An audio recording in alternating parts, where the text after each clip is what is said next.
हाय guys, praise lord, shalom. प्रियो परमेश्वर का धन्यवाद करता हूँ कि फिर एक बार उसने अनुग्रह किया कि उसके वचन के द्वारा आपके सामने कुछ शेयर करने पाऊँ। प्रियो, मैं बताना चाहूँगा कि आज का हमारा टॉपिक ये रहेगा कि वाचा का संदूक जो है बाइबल में, वो इस वक्त कहाँ पर है। हालेलुया।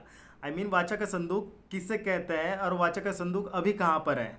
तो इसके तीन टॉपिक हम लेंगे, इसके तीन पार्ट्स में इस अध्ययन को हम देखेंगे। तो जिस तरह से देखते हैं हम कि वाचा का संदूक किसे कहते हैं और वाचक पुरानी वाचा और नई वाचा में क्या अंतर है, और जो वाचा के अंदर जो तीन चीज़ें रखे, वाचा के संदूक के अंदर जो तीन चीज़ें रखी गई है, तो उन उसका और नए नियम में जो यीशु मसीह का जो टाइपोलॉजी क्या रिलेशन है। हालेलुया। उस चीज़ों को देखेंगे। तो आज का जो हमारा टॉपिक रहेगा प्रियो, तो वो ये है कि वाचा का संदूक इस वक्त कहाँ पर है।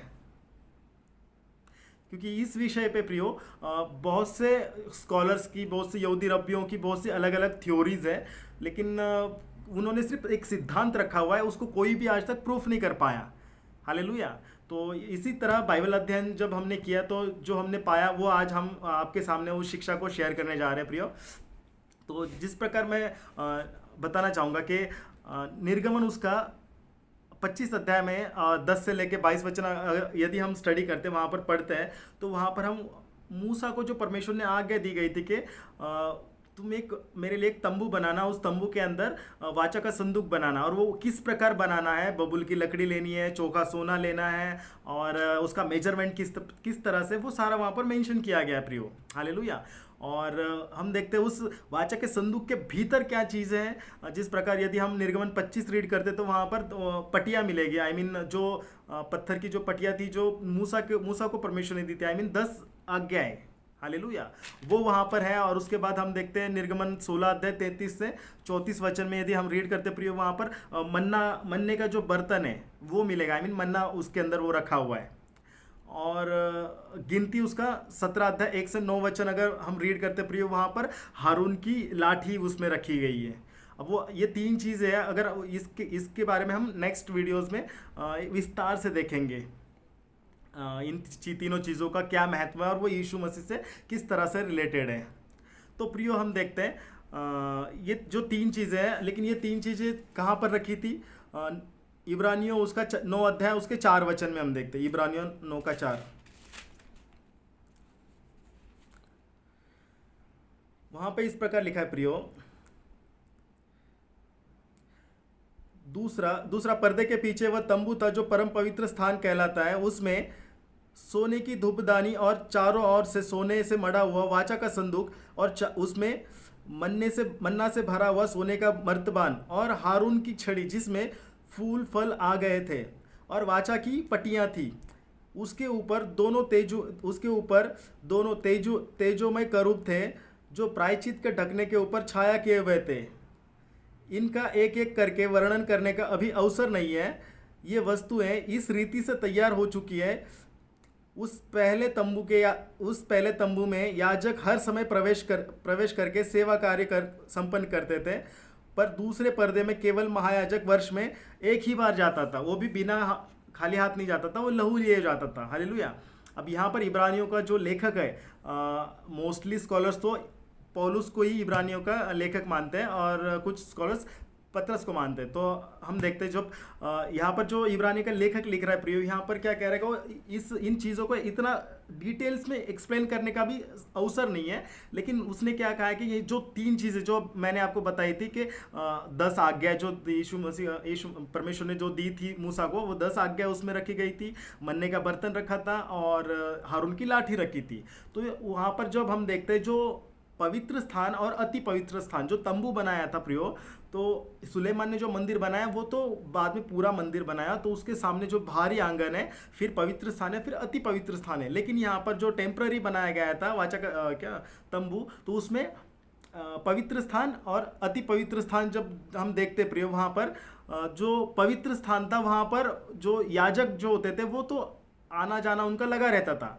और उसके अंदर क्या क्या रखा था, पवित्र स्थान में हम देखते हैं कि दीवट रखे थे और मेज, दीवट था, मेज था और भेंट की रोटियां रखी जाती थी वहां पर। तो याजक उसमें आना जाना लगा रहता था उनका। लेकिन जो अति पवित्र स्थान है प्रियो, वहां पर महायाजक, केवल महायाजक, वो भी साल में एक ही बार जाता था, लेकिन वो भी खाली हाथ नहीं जाता था, ब्लड लेके जाता था, ताकि इजरायलियों के जो पापों की क्षमा के लिए वो मीडिएटर बनता था। हालेलुया। तो इस प्रकार प्रियो हमने देखा यहाँ पर कि वाचा का संदूक क्या है और उसका महत्व हमने देखा था। हालेलुया। तो हम देखते हैं कि इस वक्त वाचा का संदूक अभी है कहाँ पर। इसके विषय में प्रियो बहुत सारी अलग अलग थ्योरीज है। तो एक रॉन वैट, एक आर्कोलॉजियंस है, उसने एक वीडियो भी बीच में शेयर किया था, जो यीशु मसीह जब उस पहाड़ के ऊपर क्रूसिफिकेशन हुआ था उनका, तो उस पहाड़ के नीचे उसने वाचा के संदूक को पाया। इस तरह से उसने एक्सप्लेन किया हुआ है कि वाचा का संदूक उसने वहाँ पर अंदर देखा है, और उस वाचा के संदूक के ऊपर जो लहू मिला है, उस लहू का उसने लैब में टेस्ट भी किया है। और उसके अनुसार, उस टेस्ट के अनुसार जो ब्लड मिला है, जो यीशु मसीह का लहू है, उस लहू में 23 क्रोमोसोम पाए केवल 23 ही पाए गए। क्योंकि नॉर्मली अगर हम देखते हैं किसी की प्रेगनेंसी होती है तो उसमें 46 क्रोमोसोम्स होते हैं, 23 लेडीज़ के और 23 जेंट्स के, लेकिन वहाँ पर सिर्फ 23 ही पाए गए। तो इसका उनके अनुसार कि यीशु मसीह का ही वो लहू है और वो वाचा का संदूक है। लेकिन प्रियो, तो वो सिर्फ उन्होंने उतना ही बताया, लेकिन उसके बाद वो वाचा का संदूक है कहाँ पर ये किसी को पता नहीं। यानी उसके आगे क्या हुआ, कुछ भी नहीं। यानी वो भी जो थ्योरीज है वो एक शक के दायरे में, यानी वो भी अनसुलझी है। हालेलुया। उसके बाद हम देखते हैं और भी दूसरी थ्योरीज है। जो रोमन कैथलिक बाइबल है, उसमें एक किताब है मकाबीज, और उसका मकाबीज का दूसरा अध्याय, उसके 1 से लेकर 4 वचन में यदि हम रीड करते प्रियो, वहाँ पर इस प्रकार लिखा गया है, जो बेबीलोन ने जो इज़राइल पे जब अटैक किया था, जब उस अटैक किया था नबूकदनेस्सर राजा के समय में, यानी बिफोर BC 600, यीशु मसीह के जन्म के 600 साल पहले जब उसने अटैक किया था, तो उस वक्त जो पूरे इज़राइल को, यरूशलेम को लूट कर लेकर गया था, मंदिर को तहस नहस कर दिया था, सारे बर्तन मंदिर के लेकर गए थे वो। लेकिन उसी समय, उससे पहले, उनके अटैक करने से पहले यिर्मयाह नबी को एक प्रकाशन मिला परमेश्वर के द्वारा, और उसने वो वाचा का संदूक है वो उठा के नबू पर्वत के ऊपर छुपा दिया, जहाँ पर मूसा ने दर्शन देखा था, कनान को देखा था। तो उस पहाड़ के ऊपर, उस पहाड़ में कहीं गुफा में उसने छुपा के रख दिया यिर्मयाह नबी ने। लेकिन बाद में जब वो उस दरवाज़ा, जब पत्थर लगाया गुफा के ऊपर, उससे फिर से ढूंढने गए तो उसको मार्किंग नहीं कर पाए, क्योंकि वो कहाँ पर छुपाया उनको किसी को पता नहीं, और वो आज तक किसी को खबर नहीं है। वो निर्गम कैथोलिक बाइबल में इस प्रकार लिखा गया है। लेकिन प्रियो, ये भी जो थ्योरीज है ये भी अनसुलझी है। हालेलुया। तो ये 2 थ्योरीज हो गई। और तीसरी हम देखते प्रियो, कई लोग कहते हैं कि मिस्र को आज भी, मतलब मिस्र में जब लूट के ले गए थे तो मिस्र में है वो वाचा का संदूक। और कुछ लोग कहते हैं जो शिबा रानी, जो उसका बेटा मेनेलिक जो था, उसने इथोपिया में लेकर गए। और वो आज भी, बहुत से स्कॉलर्स यही मानते हैं कि आज भी इथियोपिया में अक्सुम एक शहर का नाम है,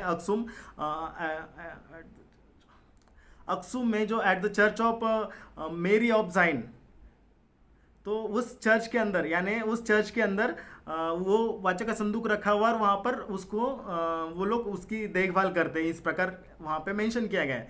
लेकिन प्रियो, उसके बारे में आगे किसी, बस वहाँ पे रखा है, लेकिन किसी को देखने का अनुमति नहीं है, कुछ नहीं है। मतलब वो भी एक थ्योरी, बस एक इमेजिनेबल है, मतलब प्रूफ नहीं है उसको। हालेलुया। अगर इस प्रकार उस थ्योरी को हम सही मानते हैं, तो मैं बताना चाहूँगा प्रियो, हम देखते, हमने पढ़ा भी होगा बाइबल में, पहला शमूएल उसके 5 अध्याय में हम देखते हैं, वहाँ पर जब पलिश्तियों ने वाचा के संदूक को, मतलब युद्ध करके वाचा के संदूक को छीन कर लेकर गए, तो उन्होंने वाचा के संदूक को लेकर जाकर कहाँ रखा था, हम देखते हैं दागोन के मूर्ति के सामने रखा था मंदिर में। वाचा के संदूक को दागोन के मूर्ति के, यानी दागोन जो उनका देवता था, उसके सामने वाचा के संदूक को रखा, और मॉर्निंग, मतलब नाइट में दरवाज़ा बंद करके चले गए। लेकिन अर्ली मॉर्निंग जब पलिश्ती लोग मंदिर में गए, तो क्या देखा उन्होंने, जो दागोन की इतनी बड़ी मूर्ति है वो औंधे मुंह वाचा के संदूक के सामने गिरी हुई है, लेटी हुई है। तो उन्होंने उस मूर्ति को खड़ा किया, शायद गलती से गिर गया होगा। लेकिन नेक्स्ट डे फिर अर्ली मॉर्निंग जब गए उन्होंने तो क्या देखा कि वाचा के संदूक के सामने उस मूर्ति का गला कटा हुआ है, हाथ कटे हुए हैं, पैर कटे हुए हैं और औंधे मुंह गिरे हुए हैं। यानी वो फलिश्तियों ने जान लिया कि इज़राइल का जो परमेश्वर है जो हमारे साथ है ना, मनुष्य को तो दंड देता ही देता है, लेकिन फलिश्तियों के देवता को भी दंड देने की सामर्थ रखता है। हालेलुया।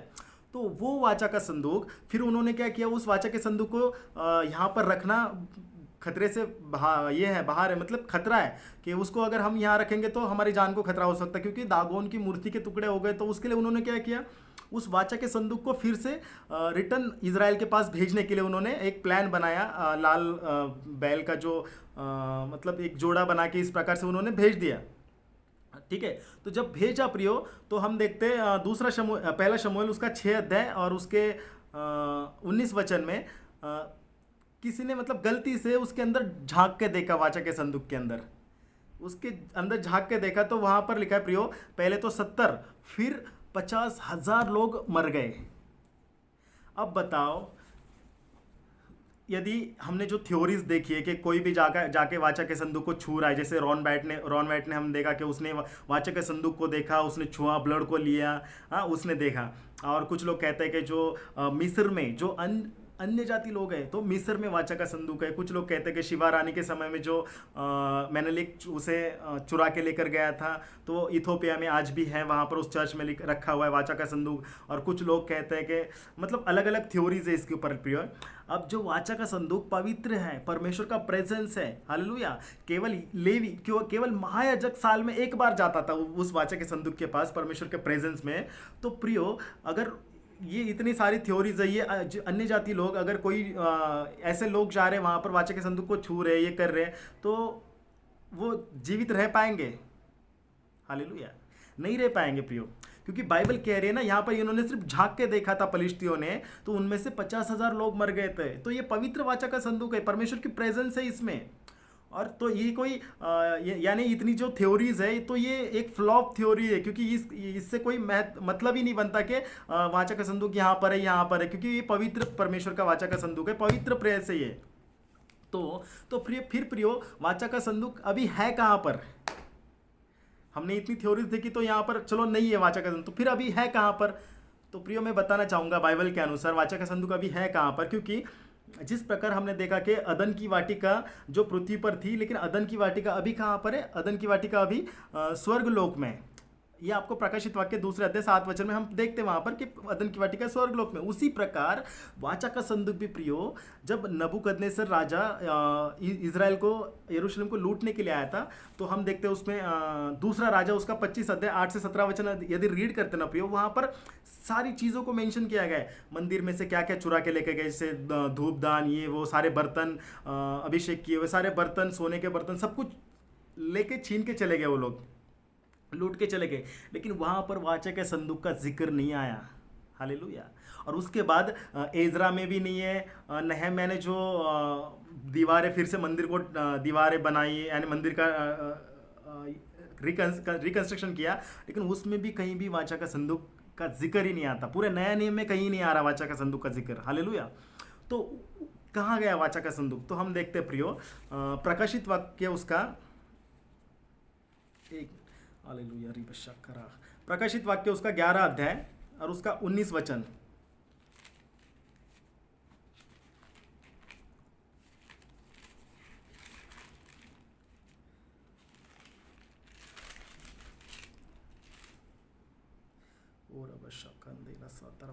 हाँ, यहाँ पर प्रियो इस प्रकार लिखा है। यूहन्ना यहाँ पर जो प्रकाशित वाक्य की किताब जिसने लिखी यूहन्ना, वो वहाँ पर दर्शन देख रहा है। और ये जो दर्शन देख रहा है, यहाँ पे जो मोहर है, यानी 7वीं मोहर खुली, ये वो उस समय का, उस पीरियड का दर्शन है। कुछ लोग कहेंगे कि ये तो स्वर्ग में आने वाला, जो फ्यूचर में होने वाला उसकी बात बता रहा है, ये उसका है। लेकिन प्रियो, जो नया आकाश नया यरूशलेम ये देखते हैं हम, आगे देखते हैं सारा जो ट्रिब्यूलेशन पीरियड है ना, इसके बाद की घटनाएं वो है। लेकिन जो यूहन्ना जो देख रहा है, जो ट्रिब्यूलेशन पीरियड से पहले जब हम देखते हैं ना यहाँ पे, उस पीरियड का ये है, जो 7वीं मोहर खुलती है ना, उस पीरियड का यूहन्ना देख रहा है दर्शन। वहाँ पर क्या लिखा 19 वचन में के, तब परमेश्वर का जो मंदिर स्वर्ग में है वह खोला गया और उसके मंदिर में उसकी वाचा का संदूक दिखाई दिया। और बिजलियां और शब्द और गर्जन और भूकंप हुए और बड़े बड़े ओले पड़े। हालेलुया। यानी यूहन्ना ने उस वाचा के संदूक को कहाँ देखा? परमेश्वर के मंदिर में, यानी ऊपर स्वर्ग में वाचा के संदूक को देखा, क्योंकि वो पवित्र वाचा का संदूक था प्रियो। उसके द्वारा परमेश्वर उनके लोगों के भीतर आकर बात करता था। हालेलुया। तो इस वचन से प्रियो हमें प्रतीत होता है कि जो वाचा का संदूक है ये अभी स्वर्ग में उठा लिया गया है। कब उठा लिया गया? जब यरूशलेम के ऊपर राजा नबूकदनेस्सर बीसी 600 यानी यीशु मसीह के जन्म के 600 साल पहले अटैक करने के लिए आया था, यरूशलेम को लूटने के लिए आया था। उस वक्त परमेश्वर ने उस वाचा के संदूक को उठा लिया ऊपर। ये इस वचन के द्वारा प्रतीत होता है। हालेलुया। तो प्रिय, जितनी भी थ्योरीज हमने देखी उसके अनुसार ये जो थ्योरी ये जो वचन के अनुसार जो हमने देखा ये इससे सटीक पाया जाता है प्रियो। तो ये अलग अलग थ्योरीज, हर किसी के प्रकाशन अलग अलग होते हैं। तो जो प्रभु के द्वारा मुझे प्रकाशन मिला उसके अनुसार मैंने इसे एक्सप्लेन किया। तो प्रभु आप सबको बहुत ऐसे आशीष दे प्रियो। और हम नेक्स्ट टॉपिक में ये देखेंगे कि पुरानी वाचा और नई वाचा इनमें क्या अंतर है, और उस वाचा के संदूक के अंदर जो चीज़ें रखी है उनका यीशु मसीह से क्या रिलेशन, आई मीन क्या टाइपोलॉजी क्या कहती है इसकी। हालेलुया। प्रभु आप सबको इस वचन के पढ़े और सुने जाने से बहुत ऐसे आशीष दे।